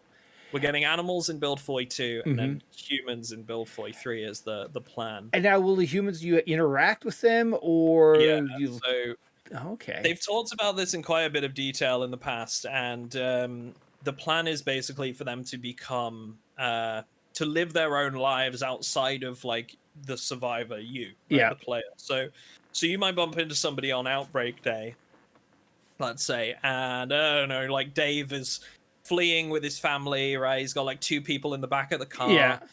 And the way they described it is that AI is going to work like one of those old adventure books, right? You know, you pick them up and you say, like, oh, here's a decision. Turn to page 27 if you make this choice, Yeah. right? The best way they said is that their AI is going to work a bit like that. So they can make like one of like 4 decisions at that point, which then leads them to another path, which can then have X amount of events happen along the way, which will then lead them to another decision. And you get like these branching stories because of that for the NPCs. Oh, that's cool. So they live in like this little meta world off screen while you're doing your stuff. Yeah. And 2 weeks later, you could bump into the same person again, and they've completely changed because of their experience, right? Oh, that's kind of cool. They could have, like, you know, maybe they drove to the hospital, and on the way to the hospital, they got mugged by some people, and maybe one of their family members died in the instance, and now they don't trust people. Yep. You know, and like when you bump into him 2 weeks later, he's holding you at gunpoint because he doesn't trust people anymore. Yeah. Oh, that's cool. So yeah, they've got a lot of plans for them. They could join your settlement to do like certain tasks for you. Yeah. Maybe they're already part of a settlement that they've formed, or maybe they've got a quest you could do, or something you can help them with, or so there's a lot of things that they want to do with them. But that could be 2 or 3 years down the line yet. I think build 42, we don't have a date for. I'm hopeful that maybe it's going to be within the next like 6 months, but I've nothing to base that on. It's not insider knowledge. It's just that's I'm hoping for. And how have the devs been with the community? You know, a good relationship back and forth. Yeah, I think generally speaking, Project Zomboid has got a really good relationship with the community because they release a dev blog every 2 weeks. So we always know what they're working on. We always know what's been completed, what steps they're taking towards the next thing. So we always have a grasp on like that, what progress has been made, if that makes sense. We're never in the dark about something, you know. We always know what the problems are, what the barriers are. Maybe they finished this feature and they're able to show it off in a bit of video footage or whatever. So we always know what's going on. Oh, that's good. They're very good at communicating. It's great for content creators like myself because I can make videos about that and communicate that to a wider audience. And they have a lot of initiatives sort of like on their Discord where they'll talk to various different people. They've got like insider testing teams, one of which that I'm part of, that we're able to test some stuff that maybe hasn't been released to the wider public yet.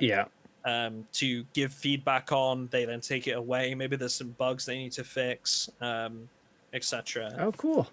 So yeah, generally speaking, I think they're a really good example of how to communicate with a player base effectively. Oh, nice.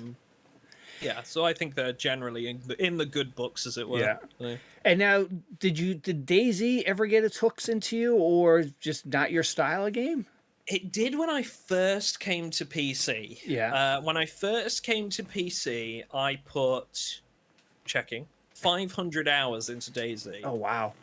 So a lot, a significant amount. It's a good chunk of time, yeah. Yeah, but over the years, I think my tastes evolved, and I started to. No, it's not that I don't appreciate Dayz. I think it's a great game, and it certainly was one of the first stepping stones, I think, for the zombie survival genre. Because it's been so long since we had like the Dayz mod for Operation Arrowhead, and then Dayz itself. I think we forget like that the game came out like. How long ago must that be now? It sat in my Steam library for years, and it was released on the 13th of December 2018, so five years ago, and I don't know if that's like full release or early access.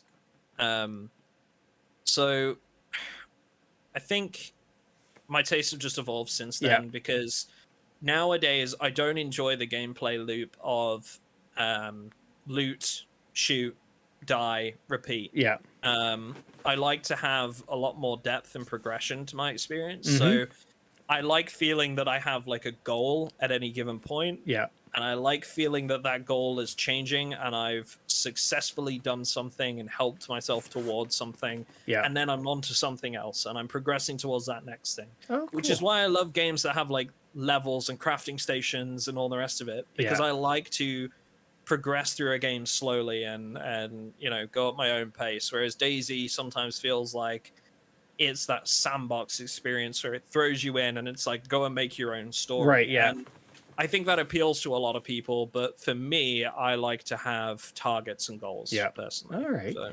Yeah. Any games you're looking forward to that's coming up in the next 6 months to the year? Well, we had 6 Days in Fallujah released like yesterday, Yeah. I think, which I haven't had the chance to play yet, but I'm looking forward to giving that a go. Mm-hmm. I am a big fan of tactical shooters Yeah. in my off time. I am currently playing WoW Classic in my downtime. I haven't made any content about that. I haven't streamed it. That is my escape from work game. Nice. Where I play. I sort of live a double life. In my downtime off stream, I'm a raid leader on WoW Classic, and we go and raid every week. Oh. I lead raids every week. And then, for my job, I make videos on Project Zomboid, right. which is something completely different.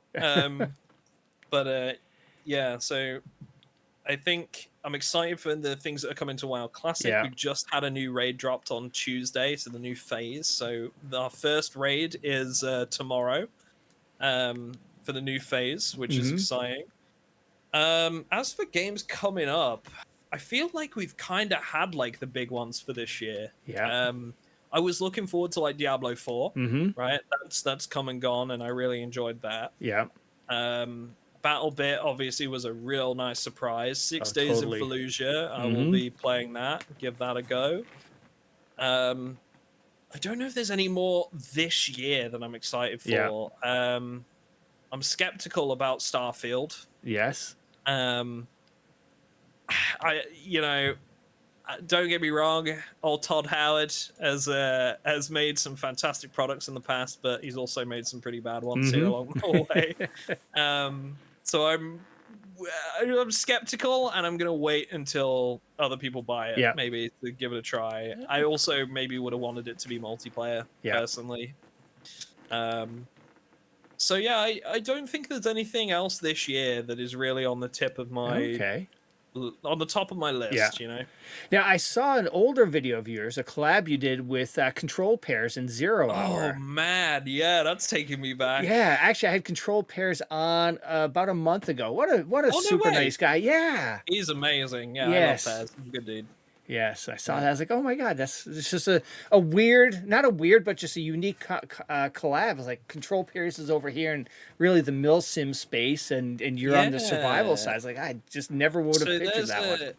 There's a story behind that one, I guess, is that I did a little bit of time with Squad as a game I made content for.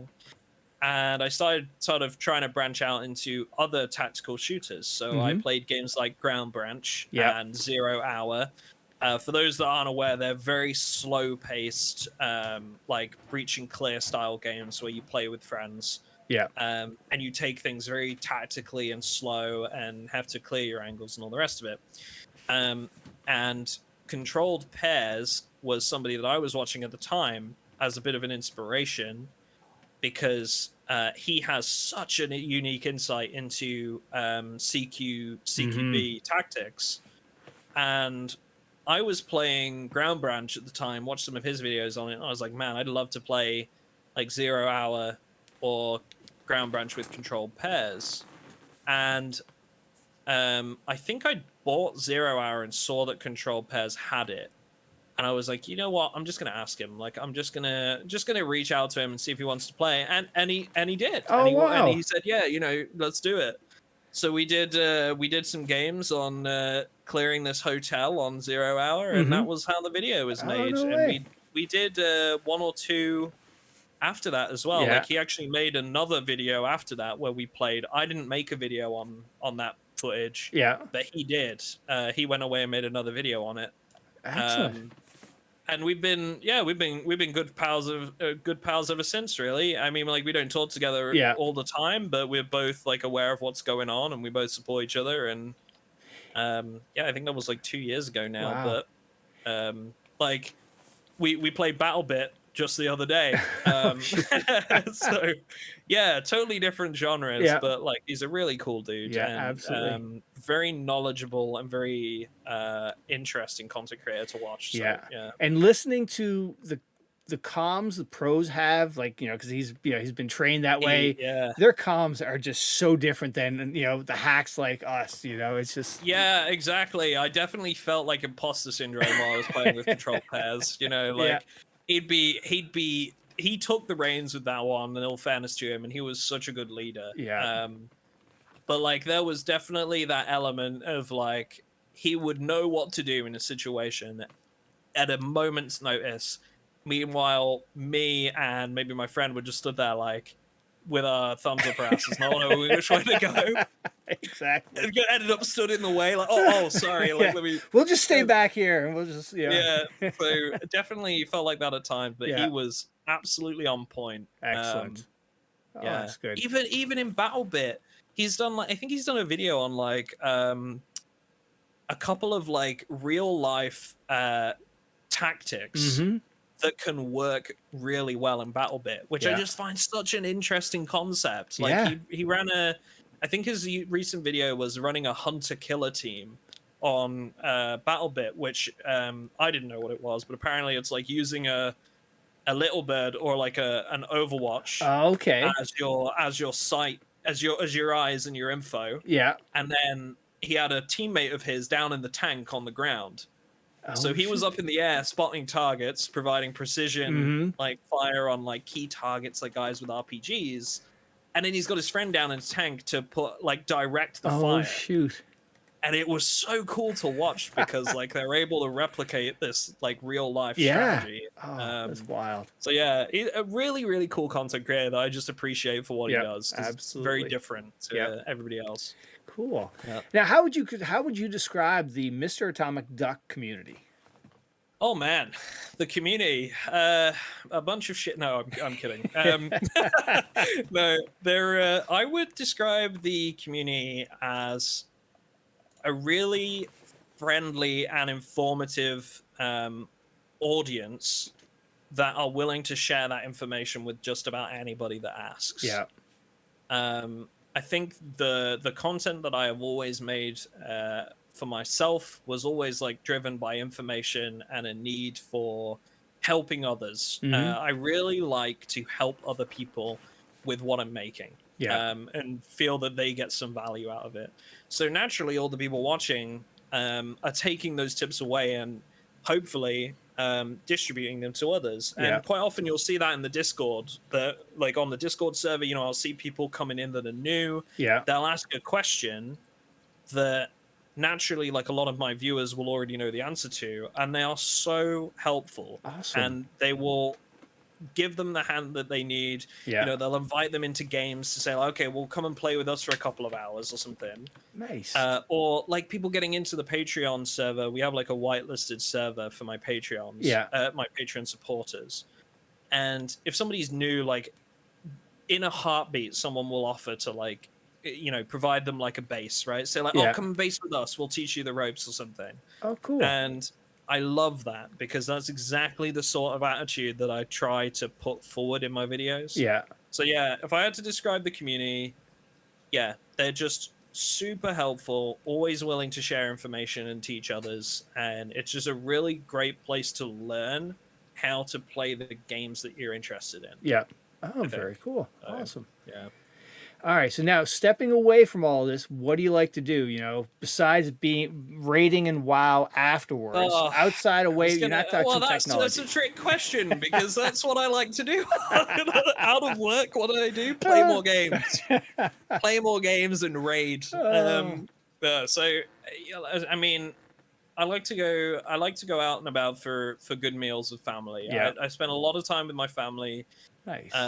Whether it's just visiting my parents Yeah. or spending time with my grandparents, who both live like relatively close by to where That's I am. awesome.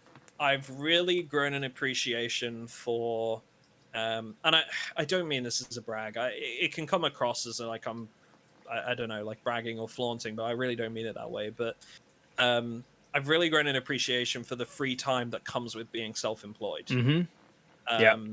Being able to set your own schedule and say, okay, you know what, I'm going to take today off, or Yeah.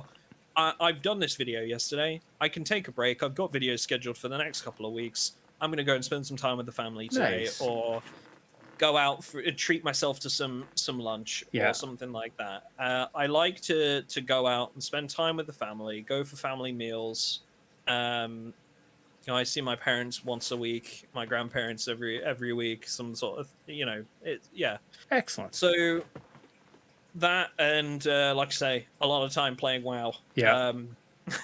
I think it's important to have a game outside of the game that you're making videos for that is just for you. And WoW is that game for me. Nice. Maybe I'm a control freak, and that's why I'm a raid leader. I don't know. But you know, I feel like I need to be in control of what I'm doing. So. Excellent. Now, knowing that you're a World War II fan, are you excited? I believe the sort of the UK version of Band of Brothers is being made or going to be released soon. Have you heard that? I hadn't heard of that. No, I'm interested because I watched Band of Brothers, and I've seen Band of Brothers. I've seen The Pacific. Yeah.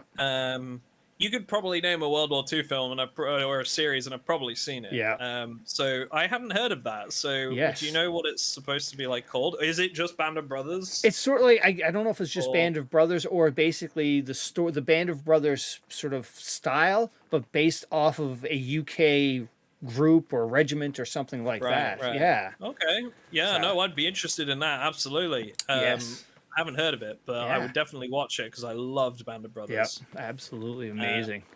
I love watching these like World War II films, and you see like a bunch of actors that then went on to do some really cool stuff. Yeah. Oh, yes. Like I forget if it's I think it's Band of Brothers that he was in, but best known for playing Abraham in The Walking Dead.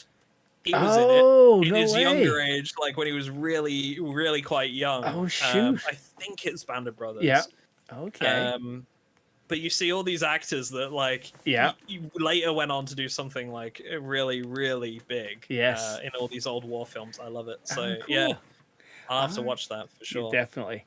Well, Duck, thank you so much for doing this. Really appreciate no problem, it. man. But before you go, though, I got to ask for I do this for everybody who comes on. I ask them a recommendation of another creator that they think would have a good story to come on the pod. Good story. Yeah. Okay, that's a good one because I think there would be a bunch of people. Shoot a couple over. Okay, so I'll keep it in-house with Project Zomboid because I really like to get some of those guys on the podcast. I'm gonna pick one, but there's probably two or three. Okay.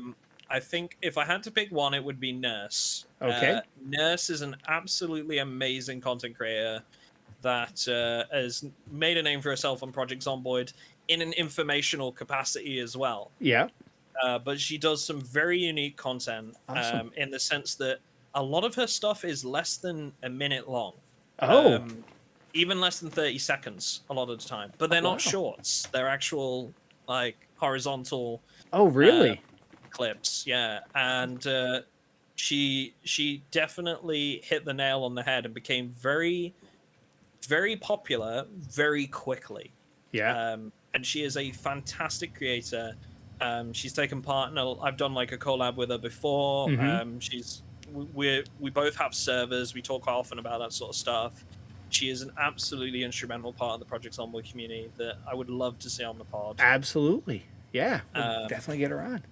And if I had to recommend like one more, it would be Arian as well. Arian, another Project Zomboid creator, really good dude, and he makes some really good storytelling content. Oh, cool. Like he has made some incredible stuff in the past. All right. And I envy him because he's an incredible editor as well. he's done some really cool stuff with graphics that I watch it and I'm like, how the hell have you managed that? I never thought I'd see RuneScape spells in Project Zomboid, but you know, somehow we managed it in post editing, and I have no idea how we did it. So excellent. Well, I love bringing on people I have never seen before, and you know, hearing their stories. Excellent. Well, thank you, man. And again, thank you for doing the pod. It was really wonderful to meet you. Yeah, thanks for having me, man. It was really good to have a chat. I know a lot of the people you have on are kind of from like Tarkov and Dayz and stuff. So being able to sort of share, I guess, a little bit of a different genre, a different niche, I guess, a different game was really cool. So thank you for having me on, and I hope the viewers enjoy it as well. Excellent. Thank you.